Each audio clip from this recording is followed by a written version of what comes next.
NFL draft rankings on today's Peacock and Williamson. Matt Williamson's rankings, to be exact. Who are the top quarterbacks in order? Who are the top tight ends in order in the 2024 NFL draft? And some sleepers to watch for at both positions. Coming at you right now. NFL analyst Brian Peacock and former NFL scout Matt Williamson bring you expert NFL analysis every day in less than 30 minutes. Get an inside look into the NFL on the field and in the front office. With elite breakdowns, next-level analysis, and in-depth information only for the real NFL fans. This is Peacock and Williamson, and it starts now.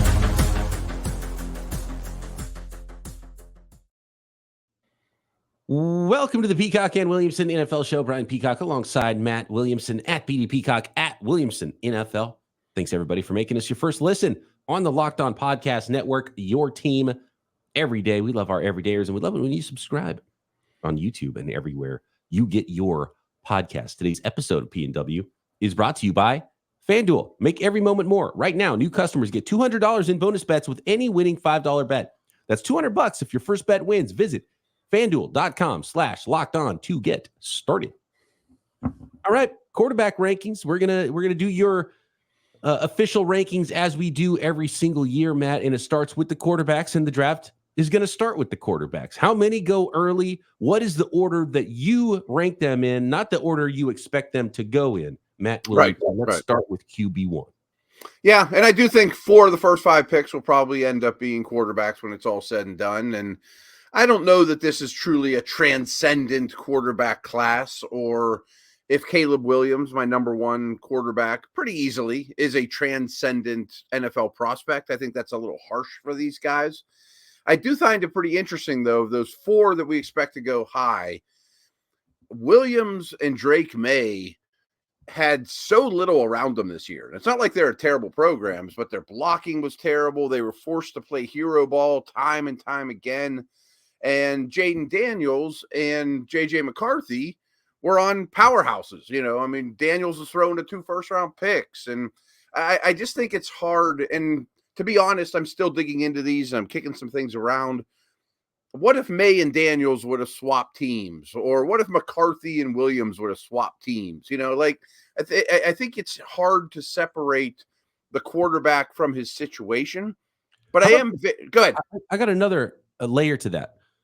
Because we saw, and Jayden Daniels burst on the scene as a freshman at Arizona State. He was going to Brandon Ayuk at Arizona State, and everyone's like, "Oh, this is a dude." And then his career he disappeared for a while, and I didn't even realize it was the same guy that was at LSU later that had transferred. I was like, "Oh, that's the guy from Arizona State." Okay, Jayden Daniels. And then he ends his career like it started, and he looks like a first round guy, as people thought he might have been when he was a freshman. But he played 5 years of college football. What if Drake Maye transferred to LSU and played 2 more years? How would we be talking about him in 2 years? Yeah, that's a good point.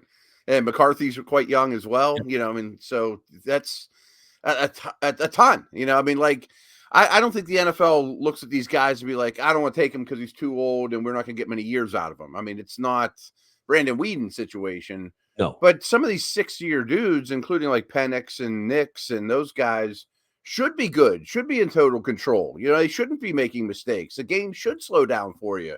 And it also helps to have that experience in the NFL. We see the guys that don't have experience struggle, and sometimes that ruins your career. No better example than the Trey Lance and Brock Purdy thing. Brock Purdy played a bunch of football, attempted a bunch of passes in college. Trey Lance didn't. Who had the easier transition? It was the guy that played a bunch of football. Yeah, and I am really excited about Williams, though. I mean, he's got obvious playmaking traits and mobility. I called him a balanced athlete. Like, he never looks awkward to me. I think he has a really good feel for the pocket, and, you know, he can alter his arm angles so well and very functional in that way. He's a plus athlete. And this position, more than any, and I'm not copping out in any way, is I'd love to get to know the people too. Like, people talk about him and, you know, he cries to his mom. Like, I don't care about that. I want things to be important to him, you know? His teammates love him, it seems like. Yeah. It seems much more important to what color his fingernails are, right? And so there's, and I think with someone like, when you're that quarterback that's supposed to be the next generational guy and you're on the radar for multiple college seasons, it's almost easier to be the late rising guy that not a lot of people are talking about, because you're not having as many holes poked through you for multiple seasons. And Caleb Williams was thought to be the number one pick in this draft since the last draft, right? Since before the last draft. And so I think there's some over-analysis going on there. And at the end of the day, you got to kind of trust your eyes and you watch him play. And the superpower that I like the most about Caleb Williams, which is why he should be the number one, and he is the number one quarterback, and he's going to go number one, is when he sees it, he lets it rip instantly, and it goes exactly where he wants it to go. That's a great point. Yeah, he puts it where it needs to go, and he can do it as well as anyone around, basically. So you mentioned about the fingernails and things like that. I heard Daniel Jeremiah tell the story, and I can tell the exact same one. He's like, I was in a draft room, and probably many for DJ, where we were complaining that one of the athletes coming out had too many tattoos. You know, like, I mean, I remember having that conversation in the Browns war room 20 years ago or so, but man, this guy's got a lot of tattoos. I don't know about him. That's such an old school thing. At this point, it's almost like he doesn't have any tattoos. What the heck? Is he afraid of I don't know about this guy. Right. Yeah. He has an arm sleeve getting or they get that check and then get their arm sleeve in the NFL. Right. And yeah, now it'd be like, I don't know, he's kind of too clean cut choir boy, doesn't have tattoos. I don't know if we want him. By the way, speaking of tattoos, maybe that's why, and I don't know when he got this tattoo, but Trent Brown, look up his arm tattoo that he's got. NFL offense. He's got a lot of. He's got a big canvas. Yeah, he's got a big. Interesting choice for a tattoo. I'll just say that. All right, I'll check it out. Maybe that's why he fell to the 7th round and not because he was 380 pounds in college. So Caleb Williams is a quarterback 1. How did you break up quarterback 2? I think this is the most interesting quarterback conversation because I think it's gotten to the point with McCarthy being the most interesting guy that he's not interesting anymore because he's there now. He's arrived with that next group. And who knows, maybe he surpasses one of Drake Maye and Jayden Daniels at this point with how high it seems like the entire NFL is based on what we're hearing from the anonymous scouts and the sources inside different buildings about JJ McCarthy. How do you break up that next cluster of 3 quarterbacks? Is that a cluster of 3 quarterbacks? Is it a cluster of 2 quarterbacks? Or do you like somebody easily ahead of the rest of the group as the quarterback 2 in this class? To me, Maye and Daniels are basically tied. I mean, I loved what I saw of Maye before the season. And I think there is something to be said about having to do too much and, you know, every eye is spotlighted on you. But I put Daniels ahead of him because he had a better year, and it really wasn't even close. I mean, so it's a little bit of a what have you done for me lately? And as you mentioned to start the show, it's not like Daniels came out of nowhere and had 5 awful years and then all of a sudden has a great one. The athleticism is obviously a calling card for Daniels, but I like how he throws people opens, manipulates zones, things like that. I wish he would protect himself a little bit more. Maye's a little more prototypical, and I love his background of everyone in his family is like a legit athlete. I mean, I think that there's something to be said for that. He's got a lot of ability, but he has some throws like, what was that? I mean, this past year in particular. There's an inconsistency just with the way he throws the ball sometimes. This guy's got such great arm talent. And then you'll see a thrower, it's like, it looks like he's throwing a 30-pound ball. What was that? Really? Yeah, that's a good way of putting it. So, but you know, he's a young prospect. There's a lot to like. I was, you know, I'm not really scouting quarterbacks heavily for the 49ers, but I'm going through our scouting series and looking at a lot of players at a lot of positions. And I watched Nate Wiggins play against North Carolina, and I was looking at cornerbacks. And when you see all these college schemes and all these, you know, quick passing, you know, screen passes and bubble screens all day long, and these offenses, and so it's the NFL game is just so much better and so much more aesthetically. It's a little mind-boggling, right? And then you put on a tape against North Carolina, and you're like, oh, finally, I get to see a cornerback go against an NFL passer and make NFL type throws. And it was just night and day all of a sudden putting on Drake Maye versus the other.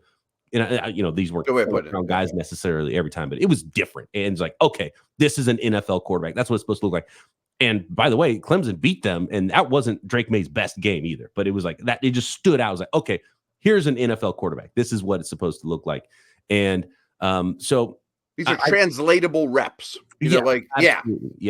And all these guys are going to have something to work with, you know. And so in the end, it's almost like, okay, who's wired in the way that I can expect them to squeeze every drop of talent out of their body and go be a winner? That's probably where I would lean, which is the hardest part to do in the scouting part. And I kind of agree with you. These guys are all tight. And I think that's why a lot of people really believe in JJ McCarthy, because I think they believe he is wired that way and has his own physical ability, even though his tape isn't, maybe as beautiful, and, his production isn't as great as some of the top 3 quarterbacks in this class. So that's what's really interesting to me about this. And you've got Jayden Daniels just a tick. It's like 2A and 2B with Drake Maye. Yes.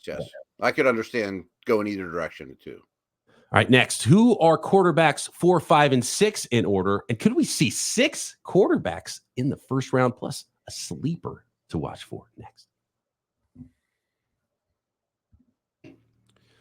This episode of Peacock Williamson is brought to you by BetterHelp Online Therapy. And a lot of us spend our lives wishing we had more time. The question is, time for what?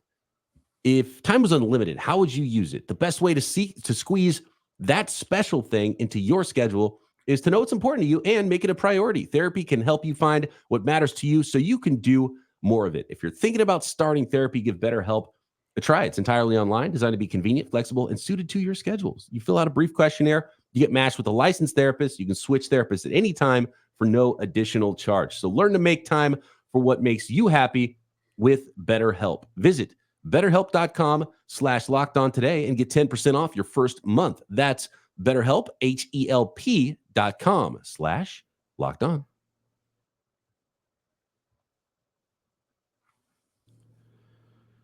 All right, Matt, we're looking at these quarterback rankings. You got Caleb Williams, Jayden Daniels, Drake Maye, 1, 2, 3. Who's the 4th and 5th on your board? Who got left out of your top 5? And how high do you think all of these top 6 guys, we kind of know the names now, how high could they realistically go?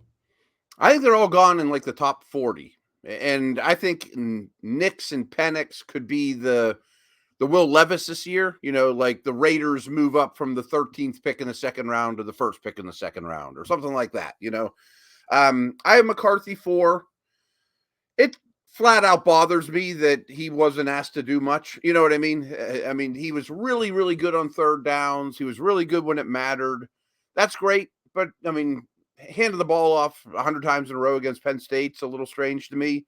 But that's not their job, You have to watch twice as many games to find the throws you want to find that you find with Drake Maye and Jayden Daniels. But they're kind of there. And the more they are kind of there. JJ McCarthy, I can see it. And maybe it's, takes a little time there.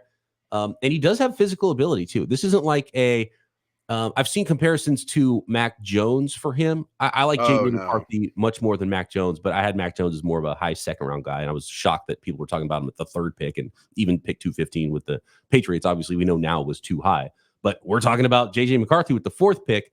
If we were talking mid round, like if we're talking Minnesota Vikings at pick 11, sit at 11 and draft JJ McCarthy, be like, yeah, I could see it fit in the offense. I could get on board. We're talking adding another first rounder to their 2 first rounders this year to go up and get them at 4 or 5. That's a different conversation. And are you willing to bet on that with him? And so that's the thing I struggle with JJ McCarthy and really all these quarterbacks after Caleb Williams. But if you need a quarterback and those guys are there for you and you don't have to spend that much to get them, I could be talked into any of the top 4 guys for sure. Yeah, I 100% agree with that. I'd like to see him bulk up. He probably will. He's pretty young. I mean, get a little stronger. He does a year of sitting might help him quite a bit as well. I mean, I think that's almost true for all these guys instead of throwing them right in there. But I like the Mac Jones conversation. I don't agree with the comparison either, other than their team was awesome and they won a lot and they're good from the neck up, because McCarthy to me is much more gifted than Mac Jones. Yes. Yeah. More upside than Mac Jones and probably, and maybe more importantly, more in the leadership category. Right. Is a big factor there. Yeah. Who's your number 5 then? Because this is an interesting one. And if you think they can go top 40, do you think they can go top 32 with Bo Nix and Michael Penix? I have Nix over Penix. He's frustrating too, because there's a lot of non-transferable reps that boost his completion percentage. I mean, bubble screens and things like that galore that aren't hard throws that everyone should, make. I mean, he's a 5-year starter. He started 61 games in college. Like you should be good by game 60. You know what I'm saying? Like, it's funny because pre-pandemic, he wouldn't even have been allowed to play as much football as he did. You know what I mean? Like, so he's right. He play more college football than almost any quarterback in history.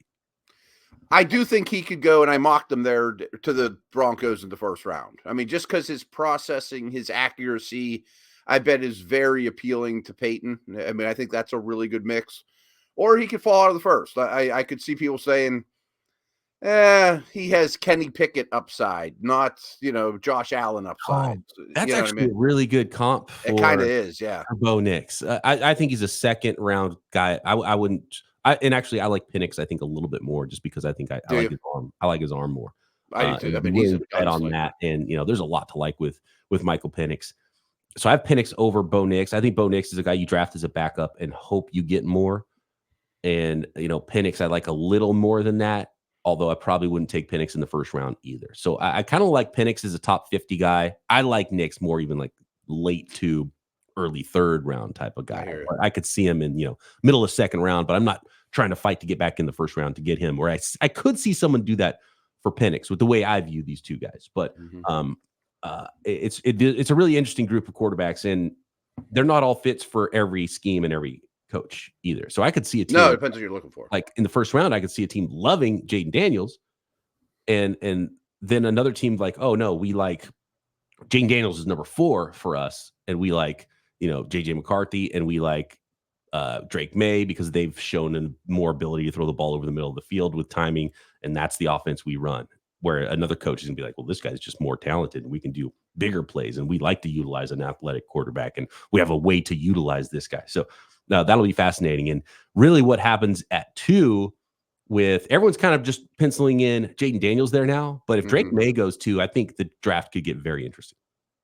You think the Patriots might get out of 3 and then all of a sudden chaos ensues, or potentially, right? Yeah. Or it's a team like, there's been rumors about the New York Giants that really love Jayden Daniels. So would that conversation change where you could the Giants would move up for Jayden Daniels but not the other guys, and so that's the door for the Vikings now, if not, or the Patriots, would they move down if they like one guy a lot more than the other? And so those are the things that fascinate me with how the top of it's going to go. And then who really likes the Penix quarterbacks, because they might just sit tight and go get those guys in the second round.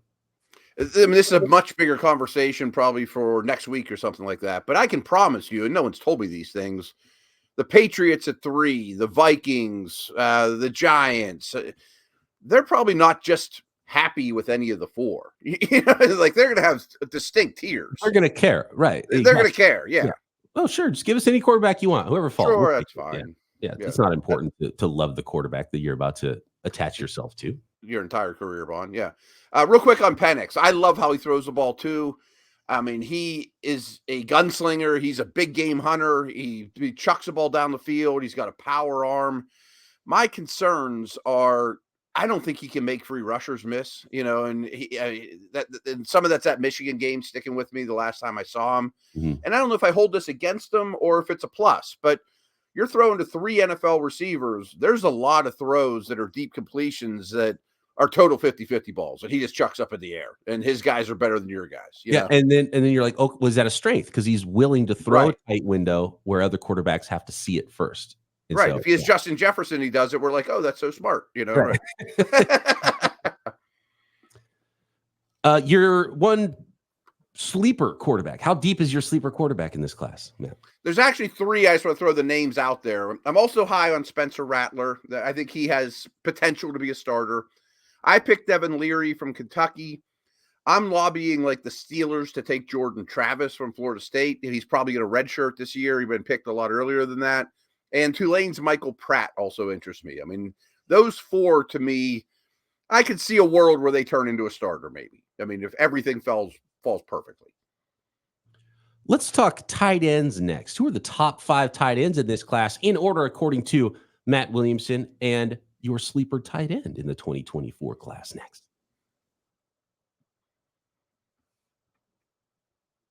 This episode of Peacock Williamson is brought to you by FanDuel, America's #1 sportsbook. Say goodbye to busted brackets because FanDuel lets you bet on every game of the tourney, whether you're betting on a big upset or a 1 seed. It's time to go dancing on America's #1 sportsbook because right now at FanDuel, new customers get $200 in bonus bets if your first $5 bet wins. That's right, $200 to play with. Use them on point spreads, use it on money lines, use it on picking whoever's going to win it all in the tourney or those NFL draft props because, yeah, you can still bet on NFL football even in the offseason at FanDuel. Just visit FanDuel.com/lockedon and bet on college hoops until they cut down the nets. That is FanDuel.com/lockedon. Tight end rankings, Matt. Who is your tight end 1? And probably a better question, who's your tight end 2 through 5? Because I think we know who your tight end 1 is because he's everybody's tight end 1 and for a good reason. I mean, he might have been the best tight end in college history, Brock Bowers. I mean, in terms of what he did on the field, accomplishments, I think there's a little bit of question of how he translates to the league, but I think he can be Dalton Kincaid in year 1 or better, or maybe even Laporta. I mean, we're seeing these young tight ends produce a lot more. It's more of a fantasy note in year 1, year 2 than they used to, and I think he should be fine. I mean, he's never going to block Nick Bosa one-on-one, but right. Who cares? Yeah. And Laporta might actually try and do a pretty good job doing that. So that's the difference there. Yeah, Laporta is, two-way with like the toughness as a blocker. And Brock Bowers is as much a wide receiver as he is a tight end, right? Mm-hmm. A weapon, do all sorts of stuff with him.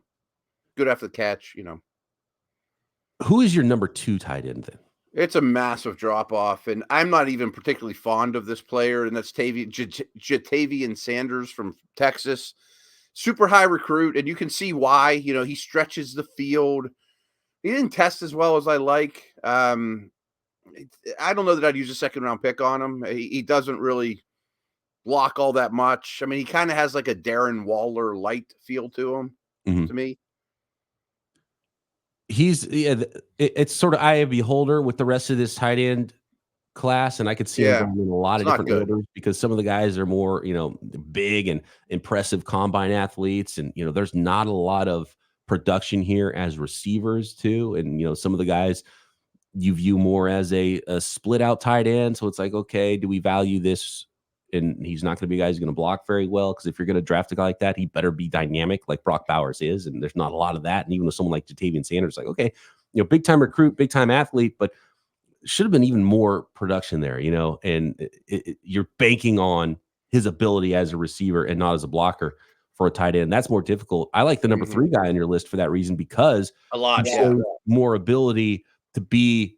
And he's 6'6". I think you put it in your write-up, a useful starting tight end, even if he's not and he shows he has the physical ability to be a big-time wide receiver, but he doesn't have to be because when you're 6'6", 259, and you can be an inline player and block in that way, then the rest is development, and it takes tight ends a while sometimes.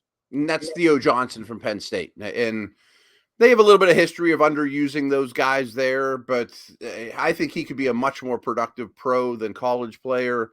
All the pre-draft stuff, combine, etc., looks really impressive with him. Long arms, great frame, and size and speed at this position absolutely matter. As well as testing. I mean, so I'm going to side to the big moldable ball of clay that might turn into something. And the next guy is similar as well. He's a little wiry. He's not as thick. He's not as strong. But Jared Wiley from TCU has a lot of interesting receiving traits. He isn't going to be much of a blocker. He's not a real short area quickness guy. He's more of a strider, kind of like a Musgrave. I liked Musgrave better. But, long-limbed, can run and stretch the field. So I think he's an interesting player too. So we're keeping track at home. That's Brock Bowers, tight end 1. Then you got Jatavian Sanders from Texas, Theo Johnson out of Penn State 3, Jared Wiley from TCU 4. Who is your tight end 5 in this class, man? I was torn between Cade Stover from Ohio State and his counterpart, coincidentally, at Michigan, A.J. Barner. And they both are very similar to me. They both seem pretty safe, not high upside guys, tough. I mean, at those programs, you're going to block, especially Michigan. Reliable, all those boring adjectives that'll make him a 8-year player as a tight end 2 in the league. Both those guys, you know what I mean? Yeah, so there's a lot of those interesting tight ends in that mid-round area. The tight end from Iowa as well, who he's exciting. Tight end factory. But I love your sleeper here, Tip Ryman from Illinois. Blew me away at the combine, how big he is and how well he ran. Now we talk about Theo Johnson. If you miss out on Theo Johnson, you wait another couple of rounds and maybe you go Tip Ryman out of Illinois, or maybe it's not even a couple rounds later with the show he put on at the combine. Again, traits. I mean, 6'5", 270 run and runs a 4.64. I mean, that in itself has my attention. And he's a team captain and plays really hard. And none of these guys are great blockers yet, but he's pretty good, for the Big Ten. And there's a lot to work with there as a blocker. He's not a real shifty guy at this point, but there's a lot of, jump ball stuff he can do, box guys out, even run past some linebackers possibly. So, yeah, I'm sure he'll do something on special teams in the meantime, but I'll use a mid-round pick on that guy. I'm going to add one more to your list. Yeah. This is an even deeper sleeper. We're talking about a late day 3 guy here, but an interesting player, a former Hooper, which is obviously a profile that has worked in the NFL in the past. Sure. It's Mason Pline out of Furman. And he transferred to Furman after playing 3 years as a basketball player at Ferris State. He's 6'6", 255. He wasn't invited to the combine. I haven't seen what his workout numbers are, which will be huge for him at his pro day, or if he goes to a different school's pro day. I don't know if GMs are flying out to Furman to watch a former Hooper at tight end, but just an interesting player to keep an eye on. Deep sleeper that obviously has size, athleticism, those basketball skills to be able to pull in the football, and then developed into a football player pretty quick at the tight end position at Furman. So an interesting name to remember late on day 3. Good one. I don't know much about him, obviously, but that profile to me screams day 3 pick, inactive on game day pretty much for the entire year, or maybe even practice squad, but someone might scoop him up if you put him on the practice squad. Eat a lot of steaks and lobsters and hang out in the weight room, and maybe Washington drafts him and he sits there and learns from Zach Ertz. You know what I mean? And then a year from now, he's on our dynasty teams. Yeah, exactly. There you go. So those are the quarterback and tight end rankings according to Matt Williamson. Let us know what you think at BD Peacock, at Williamson NFL. Drop a comment on YouTube. Make sure you subscribe up there and everywhere you find your podcast. Matt and I back Monday. More NFL draft rankings. We've got more mock drafts to come. And of course, we're breaking down all the news that happens around the NFL right here. Peacock and Williamson.